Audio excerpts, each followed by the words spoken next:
Bismillahirrahmanirrahim. Assalamualaikum warahmatullahi wabarakatuh.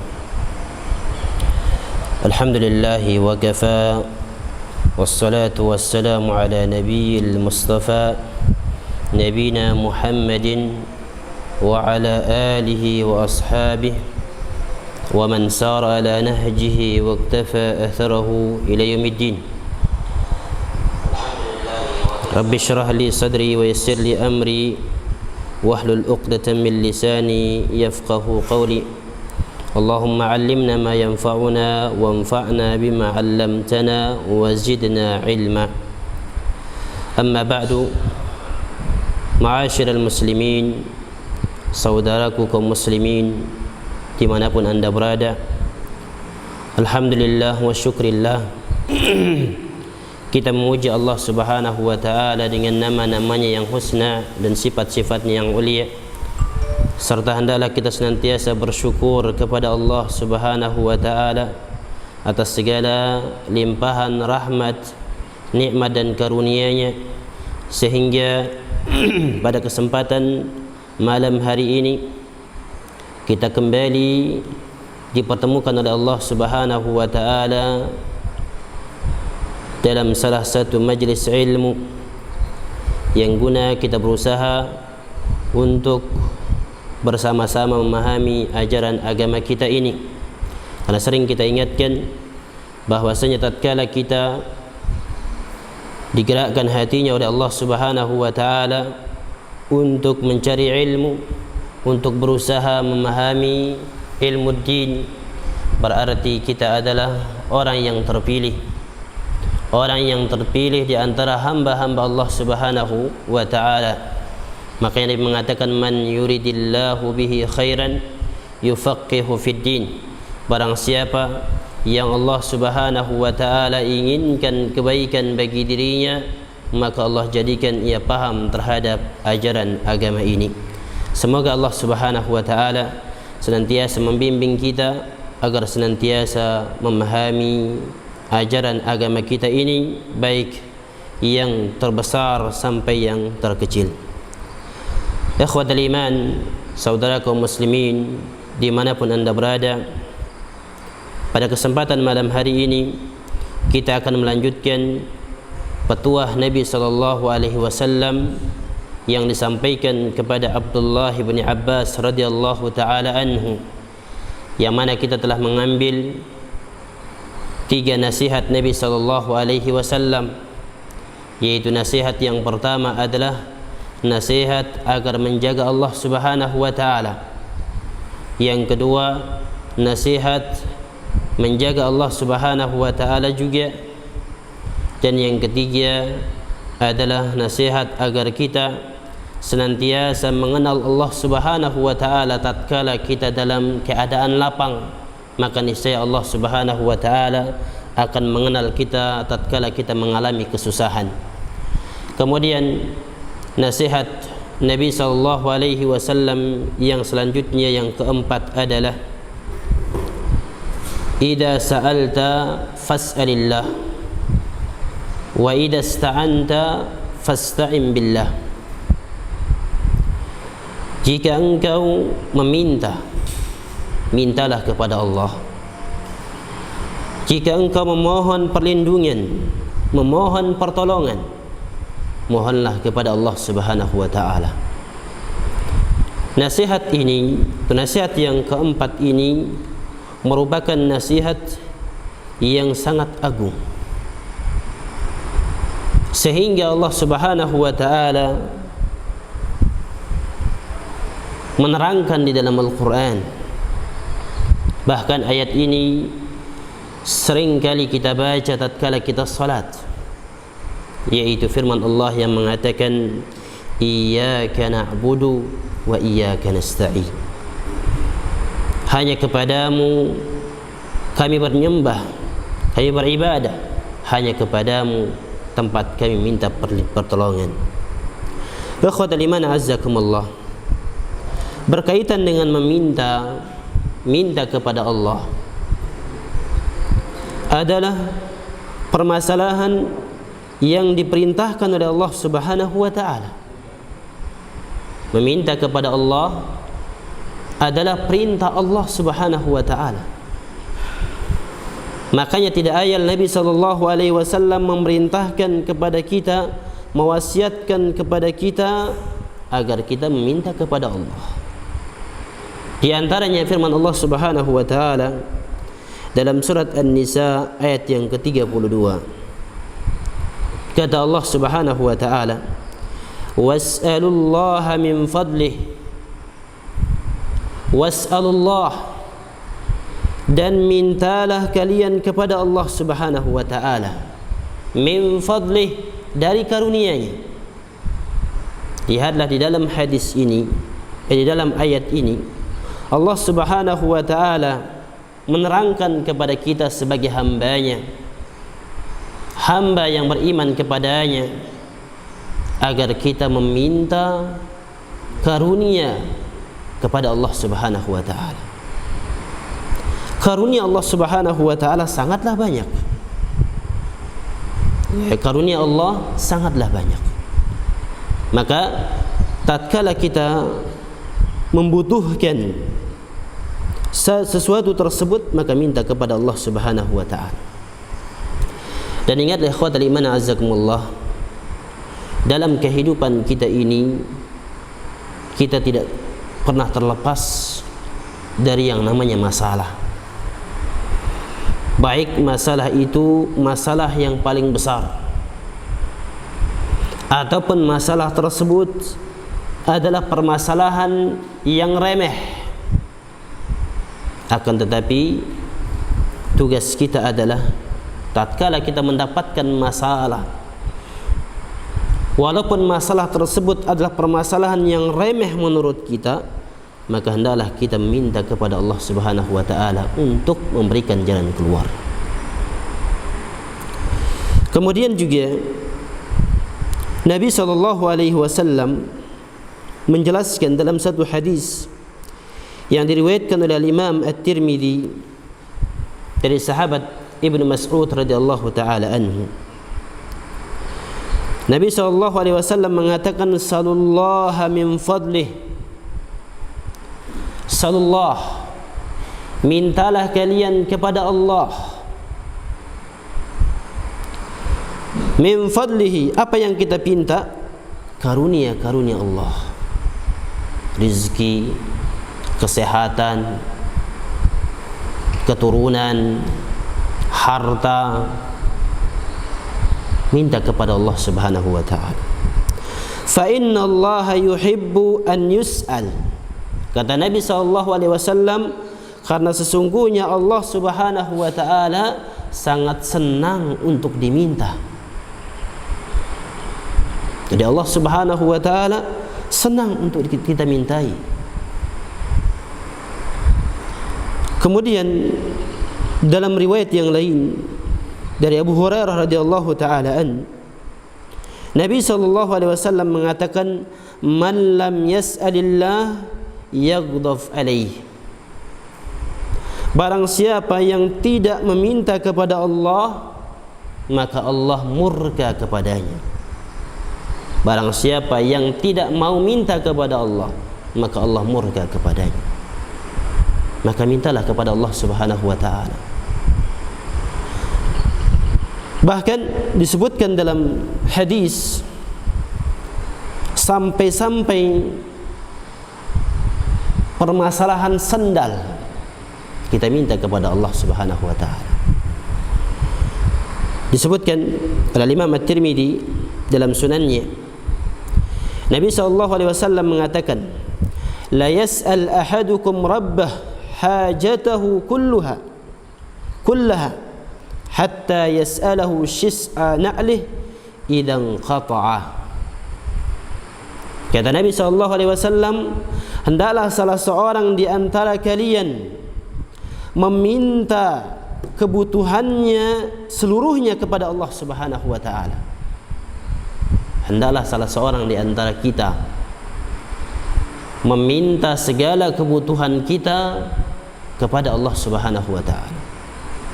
Sampai-sampai tali sendal yang putus minta kepada Allah Subhanahu wa taala. tatkala tali sendal kita putus, minta kepada Allah Subhanahu wa ta'ala. Mungkin menurut kita tali sendal adalah perkara yang remeh, masalah yang remeh. Mungkin kalau kita tali sendal sudah putus, kita buang. Ya, padahal tali sendal yang kita putus, kalau bisa kita betuli lagi, perbaiki lagi, maka itu bermanfaat. Dan ingat, untuk memperbaikinya adalah solusinya minta kepada Allah Subhanahu wa ta'ala. Ya, di samping itu juga kita juga akhdul asbab, yaitu mengambil sebab. Kemudian ikhwatal iman, saudaraku kaum muslimin yang dirahmati oleh Allah Subhanahu wa ta'ala, dalam beberapa hadis Nabi sallallahu alaihi wasallam menjelaskan kepada kita agar kita menghindari dari meminta-minta kepada manusia, meminta-minta kepada makhluk Allah Subhanahu wa ta'ala, apalagi meminta kepada jin, meminta kepada malaikat ataupun yang sejenisnya dari makhluk Allah Subhanahu wa ta'ala. Tidak boleh kita meminta kepadanya. Lihatlah Nabiullah Ibrahim alaihi salatu wassalam, tatkala beliau hendak dilemparkan ke dalam kobaran api yang begitu besar oleh kaumnya, kemudian datanglah Jibril alaihi salatu wassalam menawari bantuan kepada beliau agar beliau selamat dari api tersebut. Makanya Jibril mengatakan, ya Ibrahim, alaka haja, wahai Ibrahim, apakah engkau membutuhkan bantuanku? Maka apa kata Nabi Ibrahim alaihi salatu wassalam? Amma ilaika fala, adapun bantuanmu aku tidak membutuhkan sama sekali. Lihatlah hamba Allah Subhanahu wa ta'ala yang dijadikan oleh Allah Subhanahu wa ta'ala sebagai Khalilur Rahman, menggantungkan urusannya hanya kepada Allah. Kemudian beliau melanjutkan dengan mengatakan, ya, adapun bantuan Allah maka aku sangat butuhkan. Nah, inilah kita selayaknya sebagai seorang yang mengaku beriman kepada Allah Subhanahu wa ta'ala, agar kita menggantungkan urusan kita hanya kepada Allah Tabaraka wa ta'ala. Terkhusus di zaman kita saat-saat ini, di saat wabah melanda negeri tercinta kita ini, terkadang banyak di antara saudara kita meminta apa yang akan dimakan, meminta apa yang akan dipakai. Padahal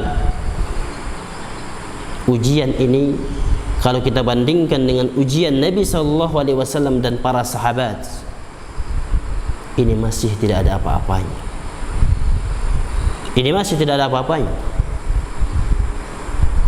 Lihatlah Nabi SAW, panutan kita, qudwah kita. Tatkala beliau disebutkan dalam hadis yang sahih, tatkala beliau tidak mendapati makanan di rumah beliau, maka apa yang beliau lakukan? Ya, beliau datang kepada istri beliau, kemudian bertanya, apakah hari ini kita memiliki makanan? Apakah hari ini kita memiliki makanan yang untuk kita makan? Maka apa kata istri beliau? Tidak ada. Kalau kemudian Nabi SAW mendengar tidak ada makanan untuk dimakan hari itu, maka beliau mengatakan, idan inni sha'im. Kalau begitu saya puasa. Lihat Nabi SAW, pemimpin kaum muslimin, manusia yang terbaik. Akan tetapi tatkala beliau tidak memiliki makanan yang beliau makan tuh hari itu, beliau tidak expose, beliau tidak umumkan. Seandainya beliau memberitahukan para sahabat, maka tentunya mereka akan berbondong-bondong. Tapi inilah qudwah kita, yang mana semua permasalahan beliau adukan kepada Allah Subhanahu wa taala. Disebutkan di sini oleh Imam Ibn Rajab Al-Hambali rahimahullahu taala dalam hadis yang dibawakan oleh Ibnu Abi Dunya dari hadis Abi Ubaidah Ibni Abdullah Ibni Mas'ud, bahwasanya ada seorang datang kepada Nabi sallallahu alaihi wasallam, lalu ia mengatakan, wahai Rasul sallallahu alaihi wasallam, inna bani fulanan agharu alayya, sesungguhnya ada dari kalangan Bani Fulan cemburu kepadaku, cemburu dengan kekayaan yang aku miliki. Fadhahabu bibni wa ibli, lalu ia pun datang, kemudian pergi membawa anak dan untaku. Dilihat, dia bawa anak dan unta, jadi dia curi, dia rampas. Faqala lahu Nabi sallallahu alaihi wasallam, maka Nabi sallallahu alaihi wasallam mengatakan, inna ala Muhammadin kada wa kada ahlu bait, sesungguhnya keluarga Muhammad seperti ini, seperti ini. Jadi beliau ceritakan keluarga beliau. Kemudian malahum muddun min ta'amin aw sa', mereka tidak memiliki satu mud makanan, awsa' satu sok dari makanan kurma ataupun yang sejenisnya. Fas'alillahi azza wa jal, melainkan mereka minta kepada Allah Subhanahu wa taala. Mintalah kepada Allah Subhanahu wa taala. Lihat, jadi makan satu mud, makanan satu sok, mereka hanya gantungkan kepada Allah Subhanahu wa taala. Kemudian Nabi perintahkan kepada orang ini, maka mintalah agar urusanmu ini diselesaikan oleh Allah Subhanahu wa taala. Minta kepada Allah, jangan minta kepada saya. Kemudian faraja'a ila imraatihi, kemudian orang ini pun pulang menuju istrinya. Faqalat, kemudian istrinya pun bertanya, ma qala lak, apa yang dikatakan Rasul kepadamu? Maka fa akhbaraha, maka orang ini pun memberitahukan kepada istrinya. Faqalat, maka istrinya pun tatkala mendengar penuturan suaminya, maka dia mengatakan, ni'ma ma radda alaik. Lihat, ni'ma ma radda alaik, alangkah nikmatnya, alangkah bagusnya apa yang akan engkau dapatkan kembali. Kenapa? Karena ia yakin bahwasanya Allah akan mengembalikan barang yang telah hilang tersebut kembali kepadanya kalau dia minta kepada Allah Subhanahu wa taala. Kemudian fama labitha an raddallahu alaihi ibnahu wa ibilahu aw farama kanat. Tidak lama kemudian setelah ia minta kepada Allah agar apa yang hilang dari dirinya tersebut dikembalikan oleh Allah, maka kembalilah anaknya dan juga untanya lebih baik dari sebelumnya. Subhanallah, dikembalikan oleh Allah Subhanahu wa taala. Kemudian orang tersebut mendatangi Nabi sallallahu alaihi wasallam, lalu mengabarkan kepada Nabi sallallahu alaihi wasallam. Setelah Nabi mendengarkan beritanya, maka beliau pun langsung naik mimbar, kemudian memuji Allah Subhanahu wa taala. Kemudian beliau pun memerintahkan manusia, memerintahkan para sahabat agar senantiasa meminta karunia dari Allah Subhanahu wa taala. Kemudian Nabi menyebutkan firman Allah Subhanahu wa taala, yaitu dengan mengatakan, wa man yattaqillaha yaj'al lahu makhraja wa yarzuqhu min haitsu la yahtasib. At-Talaq ayat yang kedua sampai 3. Dan barang siapa yang bertakwa kepada Allah, maka Allah Subhanahu wa taala akan memberikan solusi terhadap permasalahan yang ia hadapi. Allah akan memberikan jalan keluar. Wa yarzuqhu min haitsu la yahtasib, dan Allah berikan rezeki kepadanya dari arah yang tidak ia sangka-sangka. Lihat, Nabi sallallahu alaihi wasallam melarang kepada para sahabat meminta kepada makhluk, dan merintahkan kepada para sahabat agar meminta kepada Allah Subhanahu wa taala. Ikhwatal iman, a'azzakumullah. Bahkan diceritakan tatkala dalam bai'ah, ya, para sahabat, sebagian para sahabat membaiat Nabi sallallahu alaihi wasallam agar mereka tidak menggantungkan urusannya kepada manusia. Ya, disebutkan di antara orang tersebut adalah Abu Bakar As-Siddiq, begitu juga Abu Dzar, begitu juga Thauban, yang mana diberitakan bahwasanya ada salah seorang di antara mereka suatu ketika tatkala mereka menunggangi untanya, maka jatuhlah cemetinya. Jadi jatuh cemeti unta tersebut. Maka mereka tidak meminta bantuan kepada seorang pun, tidak minta. Ia tidak enggan. Ya, padahal orang di sekitarnya banyak. Ia turun kemudian ambil lagi, naikkan. Inilah di antara potret para sahabat Nabi sallallahu alaihi wasallam. Tatkala mereka mendengar wasiat Nabi sallallahu alaihi wasallam, nasihat Nabi sallallahu alaihi wasallam, maka mereka berusaha untuk mengamalkannya. Mereka berusaha terus sekuat kemampuan mereka.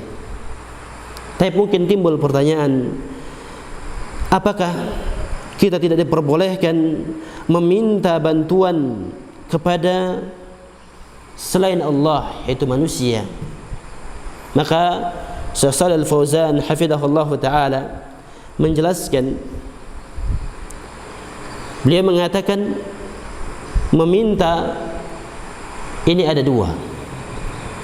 Ya, meminta ini bentuknya ada dua macam.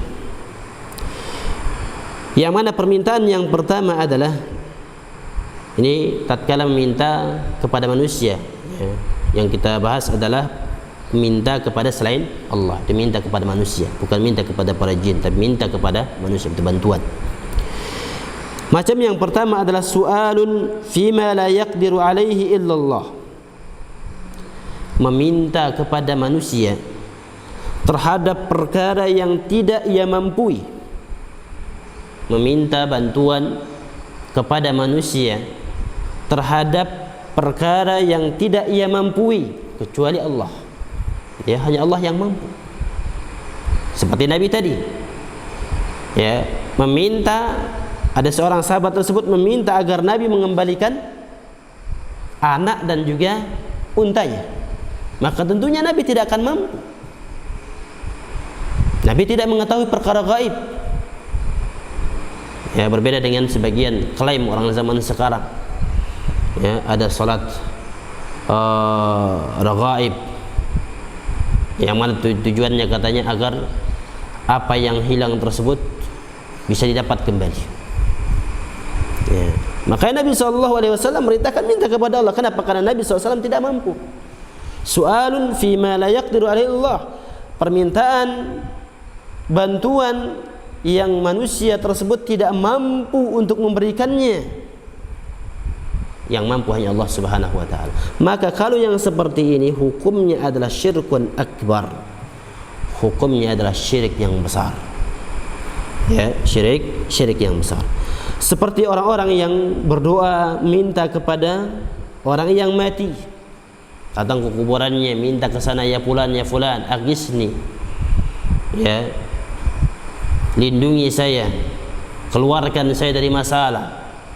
Berikan saya keturunan, berikan saya dan sebagainya. Maka ini namanya adalah syirkun akbar, syirik yang besar, yang kalau seseorang meninggal dalam keadaan syirik ini, maka ia akan kekal dalam neraka selama-lamanya. Na'udzubillah summa na'udzubillah. Tapi kemudian kata beliau yang kedua, permintaan yang kedua adalah su'alun nasi fima yaqtiruna alaih, permintaan kepada manusia terhadap perkara yang ia mampu. Jadi orang tersebut mampu untuk memberikannya kepada kita. Maka apa hukumnya? Wa hadza jaiz. Ini boleh.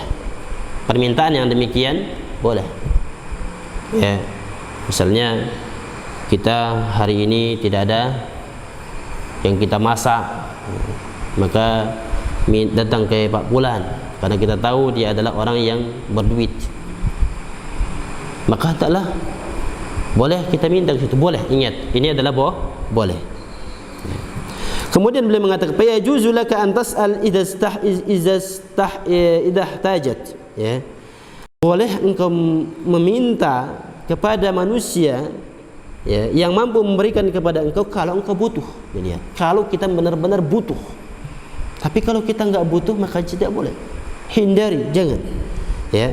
Akan tapi kata beliau, alakinnal aula bil abdi an yata'affaf an su'alin nas.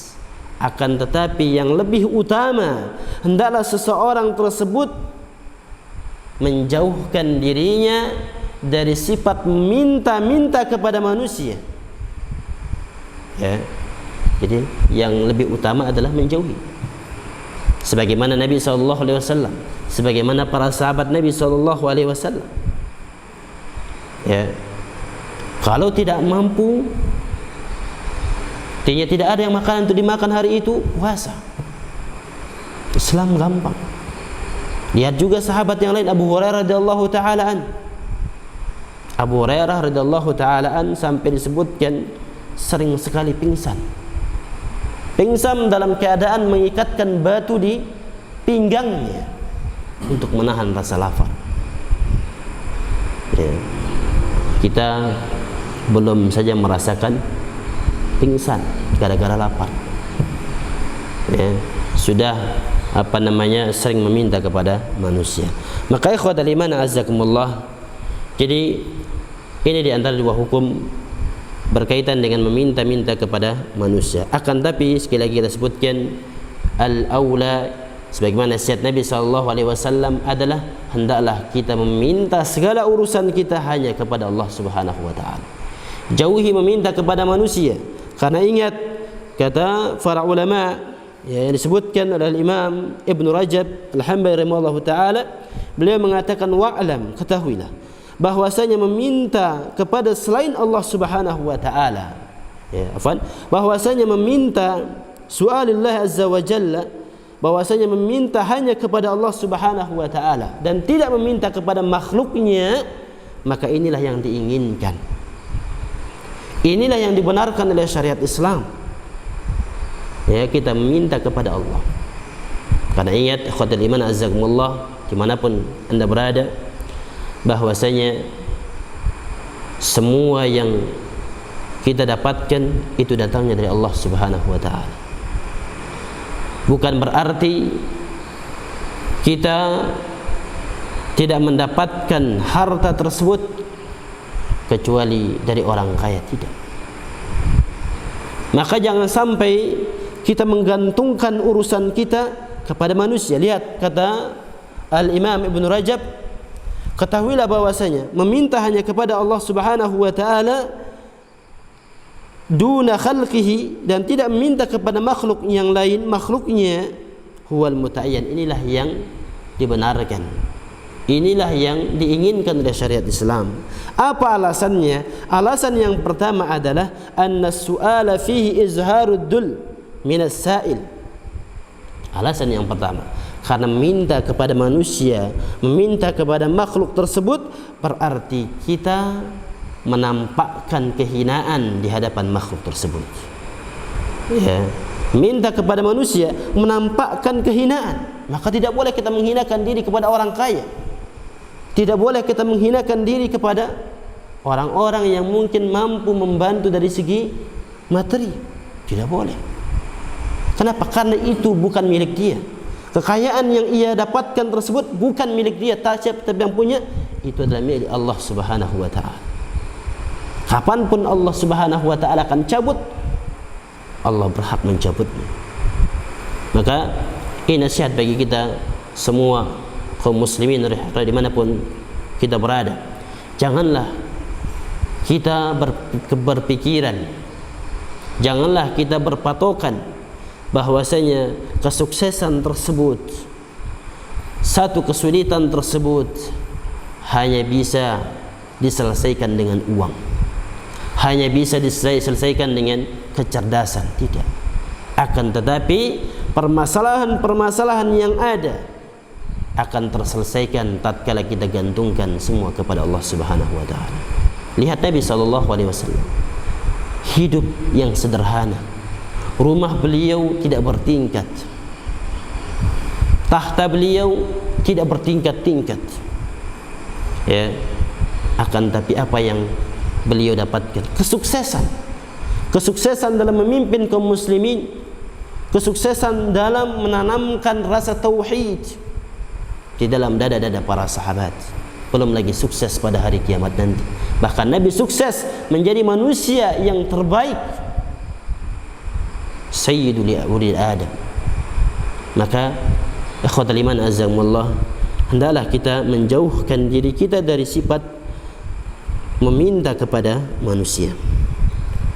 Taib ikhwatal iman azzakumullah. Kemudian alasan yang kedua, tatkala kita meminta kepada manusia, berarti kita telah mengakui bahwasanya ia memiliki kemampuan, ya. Orang yang memberikan kita bantuan tersebut, orang yang memberikan kita, yang membantu kita dalam masalah kita tersebut, berarti kita akui dia adalah orang yang mampu untuk memberikan kita manfaat dan menghilangkan mudarat dari diri kita. Maka ini tidak boleh, ya. Makanya banyak kita dengarkan di antara saudara kita terkadang mengatakan apa? Coba kalau saya tidak datang ke bulan, wah sudah mati saya, ya. Coba ya kalau saya tidak diberikan ini sama, ya, saudara A, wah mungkin saya nggak bisa melanjutkan hidup lagi. Ini seolah-olah orang tersebut bisa mendatangkan manfaat dan menolak mudarat. Padahal itu semua adalah kemampuan Allah Subhanahu wa taala. Itu semua adalah kemampuan Allah Subhanahu wa taala. Yang bisa mendatangkan manfaat dan bisa menolak mudarat hanya Allah Subhanahu wa taala. Adapun manusia itu adalah asbab. Maka tidak boleh kita menggantungkan urusan kita kepada manusia, ya. Tidak boleh, kecuali disebutkan tadi kalau memang sudah darurat, ya, darurat. Akan tetapi lebih baik kita menahan diri dari minta kepada manusia. Tapi khudal iman azzakumullah. Kemudian Al-Imam Ahmad rahimahullahu taala senantiasa berdoa kepada Allah Subhanahu wa taala. Ya, doa beliau yang berbunyi, Allahumma kama sunta wajhi anis sujudi li ghairika fasunhu anil mas'alati li ghairik. Ya Allah, sebagaimana engkau melindungi wajahku dari sujud kepada selain, maka lindungilah aku dari meminta kepada selain. Ini doa Imam Ahmad rahimahullah taala, ya, Imam Ahlus Sunnah wal Jamaah, mencontohkan kepada kita agar tidak meminta. Dan lihat Imam Ahmad rahimahullah taala, tatkala beliau dimasukkan dalam penjara, kemudian kaumnya datang, ya, kalau bahasa kita jamaahnya datang. Yang mana seandainya, kata jamaahnya tersebut, seandainya disebutkan oleh para ulama sejarah, kalau Imam Ahmad rahimahullahu taala memerintahkan untuk mereka mendemo khalifah yang pada saat itu, khalifah yang zalim, Khalifatul Ma'mun, maka niscaya Imam Ahmad akan menang. Tapi lihat Imam Ahmad rahimahullahu taala tidak ingin menyerahkan urusannya kepada manusia, ya. Kalau kita kan mungkin mengatakan, wah kan kita jumlahnya banyak, kita pasti menang, ya, jumlah kita banyak, bagi kita kuat-kuat. Lihat Imam Ahmad rahimahullahu taala tidak, ya, di Imam Ahlus Sunnah wal Jamaah yang memiliki ilmu, maka beliau tetap menggantungkan urusan kepada Allah Subhanahu wa taala. Namun apa yang terjadi? Kesuksesan tatkala beliau menggantungkan urusan kepada Allah Subhanahu wa taala. Maka ikhwatal iman azzakumullah, maka lihatlah, ya, doa beliau yang disebutkan tadi, ya Allah, Ya, sebagaimana engkau melindungi wajahku dari bersujud kepada selainmu, maka lindungilah wajahku, lindungilah aku dari meminta kepada selainmu. Kemudian wala yaqdiru kashfa ad-durri wa jalfa an-naf' siwahu, dan tidak ada yang bisa menghilangkan mudarat dan mendatangkan manfaat kecuali Allah Subhanahu wa taala. Allah Subhanahu wa taala berfirman dalam surat Yunus ayat yang ke-107, "Wa in yamsaska Allahu bidurrin fala kashifa lahu illa hu." Dan jika Allah Subhanahu wa taala yamsaska Allahu bidurrin, menentukan kepada seseorang satu bencana yang akan menimpanya, fala kashifa lahu illahu, maka tidak ada yang bisa menyelamatkannya melainkan Allah Subhanahu wa taala saja.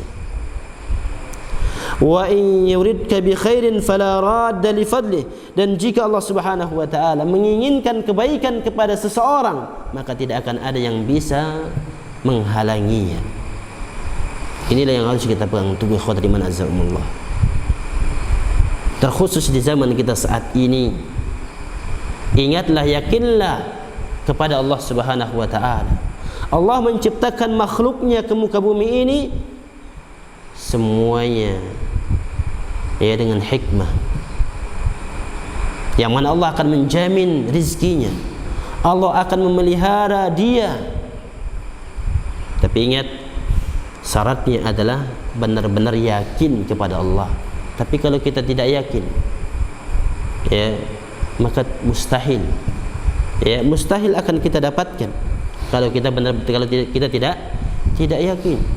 Makanya para ulama salaf mengatakan, ya, tatkala ada yang mengeluhkan kepada dia, ya, bahwasanya kami meminta kepada Allah Subhanahu wa taala, kata dia, sudah bertahun-tahun lamanya, akan tetapi Allah Subhanahu wa taala tidak mengabulkannya. Ya, akan tapi Allah Subhanahu wa taala mengabulkannya. Yang disebutkan oleh Syaqiq ibn Ibrahim. Ya, Syaqiq bin Ibrahim yang mengatakan bahwasanya marra Ibrahim ibn Adham, yaitu Ibrahim bin Adham lewat di suatu pasar Basrah. Kemudian beliau melewati gerombolan manusia. Kemudian orang-orang tersebut mengatakan kepadanya, "Wahai Aba Ishaq, sesungguhnya Allah Subhanahu wa taala berfirman dalam Al-Qur'an, Ud'uuni astajib lakum. Berdoalah kepadaku, niscaya aku akan perkenankan doa kalian tersebut." Ya, kemudian dia mengatakan, "Wa nahnu nad'uhu mundu dahrin." Dan kami telah berdoa kepada Allah mundu dahrin, selama 1 tahun. Fala yastajibu lana, akan tetapi tidak pernah dikabulkan oleh Allah. Maka apa kata Ibrahim bin Adham? Ya. Ibrahim ibn Adham, ya, mengatakan, "Arabtumullah wa lam tu'addah haqqahu." Ya, kalian bisa jadi, ya, kata beliau, kalian bisa jadi tidak dikabulkan doanya oleh Allah Subhanahu wa taala dikarenakan hati-hati kalian terjangkiti 10 keadaan. Saya sebutkan 10 keadaan, hati kalian sudah mati dari yang 10 ini. Yang pertama kata beliau, "Arabtumullah wa lam tu'addu haqqah." Kalian mengetahui Allah akan tapi kalian tidak menunaikan hak Allah. Ya, bisanya minta aja tapi masih bergelimang kesyirikan, bergelimang dosa dan maksiat. Ya, ini kata beliau. Kemudian yang kedua, "Qara'tum kitaballah wa lam ta'malu bih." Kalian membaca Al-Qur'an akan tapi kalian tidak mengamalkannya. Ini kondisi kita zaman sekarang karena seperti itu. Ya. Kemudian idda'aitum hubbu Rasulillah sallallahu alaihi wasallam wa taraktum sunnatahu. Kalian menyatakan diri kalian mencintai Rasul sallallahu alaihi wasallam, akan tapi kalian meninggalkan sunnahnya. Ini yang ketiga. Kemudian yang keempat kata beliau, idda'aitum adawatu syaitan wa wafaqtumuh. Kalian mengatakan bahwasanya kalian memusuhi syaitan, akan tapi kalian menyamakan diri kalian dengannya. Ya, kemudian yang kelima kata beliau, qultum nuhibbul jannah wa lam ta'malu bihlaha. Kalian mengatakan kalian cinta kepada surga, suka dia akan dimasukkan ke dalam surga, akan tapi kalian tidak beramal untuk masuk surga. Kemudian yang keenam kata beliau, qultum nakhafun nar warhantum anfusakum biha. Kalian mengatakan kalian takut kepada neraka, akan tapi kalian menggadaikan diri-diri kalian untuk masukkan diri kalian ke dalam neraka jahanam. Ya, gadaikan agama untuk dunia. Kemudian yang ketujuh, qultum innal mauta haqqun wa lam tasta'iddu lahu. Kalian mengatakan sesungguhnya kematian itu adalah benar, walam tasta'iddu lahu, akan tapi kalian tidak mempersiapkan diri untuk menyambutnya. Dan yang kedelapan, ishtaghaltum bi'uyubi ikhwanikum wa nabattum uyubakum. Kalian sibuk dengan aib-aib saudara kalian. Zaman sekarang ni lihat ya, kadang sebagian kita disibukkan dengan mencari aib-aib saudara kita. Bahkan naudzubillah, bukan aib saudara saja, aib ustadznya dicari. Ya, aib ustadznya dicari, kemudian dijelek-jelekkan. Ya, wa nabattum uyubakum, dan kalian menyembunyikan aib-aib kalian. Ya, aib-aibnya lupa terhadap dirinya. Kemudian yang ke-9, akaltum ni'mata rabbakum wa lam tashkuruha. Kalian memakan nikmat Allah, menikmati nikmat-nikmat Allah, akan tapi kalian tidak mensyukurinya. Kemudian yang terakhir kata beliau, dafantum mautakum wa lam ta'tabiru bihim. Kalian tatkala menguburkan saudara kalian, akan tapi kalian tidak ta'tabiru, menjadikannya pelajaran. Bahkan kalian tertawa saat menguburkan saudara kalian. Ya. Maka inilah kata beliau yang menjadikan doa kalian tidak dikabulkan oleh Allah Subhanahu wa taala. Maka ikhwatal iman azakumullah, hendaklah kita senantiasa membersihkan hati kita tatkala kita berdoa kepada Allah. Usahakan apa yang kita minta kepada Allah benar-benar dari lubuk hati yang paling dalam. Ya, dari lubuk hati yang paling dalam. Ya, jangan sampai kita meminta kepada Allah sedangkan memainkan kerikil. Ya, ada seorang ulama salaf, tatkala ada seorang yang berdoa kepada Allah Subhanahu wa taala, minta kepada Allah, lalu ia melihat orang ini tatkala minta kepada Allah sambil dia memainkan kerikil. Ya, dia berdoa kepada Allah sambil mainkan kerikil. Mungkin di zaman kita pakai tasbih sambil mainkan. Kemudian ya, ulama ini mengatakan, waihak, celaka engkau. Ya, ketahuilah sungguhnya Allah Subhanahu wa taala tidak akan mengabulkan doamu. Bagaimana mungkin doamu akan dikabulkan sedangkan engkau meminta kepada Allah dalam keadaan main-main? Ya, ini namanya menghinakan Allah Subhanahu wa taala. Tapi ikhwatal iman azakumullah, ini yang berkaitan dengan meminta kepada Allah Subhanahu wa taala saja. Dan apalagi minta pertolongan kepada Allah, ini adalah perkara yang sangat-sangat ditekankan oleh Allah yang kita sebutkan tadi, wa iyyaka nasta'in. Ya, hanya kepada Allah kita mohon pertolongan. Tatkala kita ditimpa oleh wabah yang melanda negeri kita di saat-saat ini, minta pertolongan hanya kepada Allah Subhanahu wa taala. Saudara kita yang sakit, tertimpa penyakit ini, minta agar disembuhkan oleh Allah Subhanahu wa taala. Ya, jangan minta kepada dukun, jangan minta kepada selain Allah Subhanahu wa taala, minta kepada Allah Subhanahu wa taala kesembuhan. Kita yang tidak terjangkiti penyakit ini, nauzubillah, ya, semoga Allah menghindarkan kita, minta terus kepada Allah Subhanahu wa taala agar kita dihindarkan dari penyakit ini. Ya, karena tidak ada yang bisa mendatangkan manfaat dan menolak mudarat hanya kecuali Allah Subhanahu wa taala. Tapi ikhwatul iman azakumullah, ya, kemudian mungkin ini yang terakhir, yaitu nasihat yang kelima kita habiskan malam ini, yaitu wa'lam anna al-ummata law ijtama'u ala yanfa'uka bi syai'in lam yanfa'uka illa bi syai'in qad katabahu Allahu lak. Ketahuilah bahwasanya seandainya manusia bersatu padu berkumpul untuk memberikan kemanfaat, maka mereka tidak akan bisa memberikan kemanfaat kecuali apa yang telah Allah Subhanahu wa taala takdirkan bagi engkau. Walau ijtama'u ala an yadurruka bi syai'in lam yadurruka illa bi syai'in qad katabahu Allahu 'alaik. Dan seandainya mereka bersatu padu berkumpul untuk mencelakakanmu, maka mereka tidak akan mampu mencelakakanmu kecuali apa yang telah Allah Subhanahu wa taala takdirkan bagi engkau. Ya. Jadi nasihat yang kelima ini merupakan nasihat induk dari nasihat-nasihat yang sudah kita sebutkan tadi. Ya. Yang seandainya kalau kita sudah mengamalkan 4 nasihat yang tersebutkan tadi, maka insyaallah ya keimanan kita kepada takdir Allah Subhanahu wa taala ya dalam nasihat yang kelima ini, maka akan semakin kuat. Ya, akan semakin kuat tatkala kita sudah berdoa kepada Allah. Toh ketika kita minta kebaikan, yang kita dapatkan adalah keburukan, maka berarti ini takdir Allah Subhanahu wa taala. Ya, tatkala kita minta kepada Allah sesuatu lalu Allah mengabulkan, berarti ini takdir Allah Subhanahu wa taala. Ya, maka nasihat yang kelima ini adalah hendaklah kita senantiasa beriman kepada takdir Allah Subhanahu wa taala. Ya, takdir Allah yang baik ataupun takdir Allah yang buruk. Ya, yang sebagian saudara kita terkadang kita saksikan ketika ditimpa oleh penyakit ini, ya, penyakit ya, COVID-19, ya terkadang tidak terima. Ya, takut. Padahal ini adalah masih penyakit. Belum Allah binasakan. Ya, belum tentu Allah binasakan. Karena ingat, kalau Allah takdirkan dia sehat, ya, maka ia akan sehat. Lihat zaman sekarang, betapa banyak orang yang tidak kena ya ada virus ini akan tapi meninggal. Ya, maka ikhwan dari manazamullah akan tapi bukan berarti kita tidak meninggalkan sebab. Ya, yang mana anjuran pemerintah untuk kita ibadah di rumah.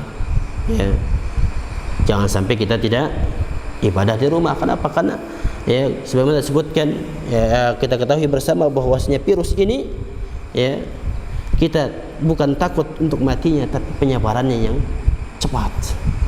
Ya, penyebarannya yang sangat cepat. Dan inilah tujuan pemerintah kita, yaitu menghimbau kepada kita agar kita beraktivitas ya dari rumah-rumah kita. Maka ini salah satu hal ya yang membedakan Ahlus Sunnah wal Jamaah dengan kelompok-kelompok yang lain.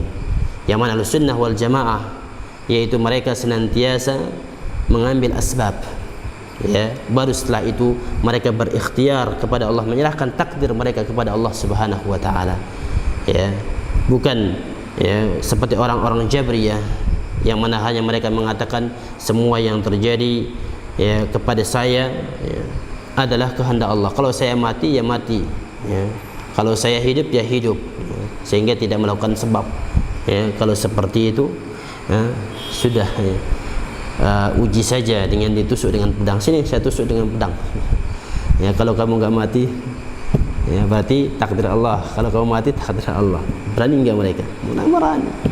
Ya, tidak berani. Maka ikhwah dari manazamullah, ya hendaklah kita sentiasa mempertebal keimanan kita kepada takdir Allah Subhanahu wa taala. Kemudian yang terakhir beliau mengatakan rufatil aqlam wa jaffatis suhuf. Ya, pena telah diangkat dan tinta-tinta telah mengalir. Artinya catatan takdir kita sudah ditentukan oleh Allah Subhanahu wa taala semenjak sebelum kita diciptakan di muka bumi ini oleh Allah Subhanahu wa taala.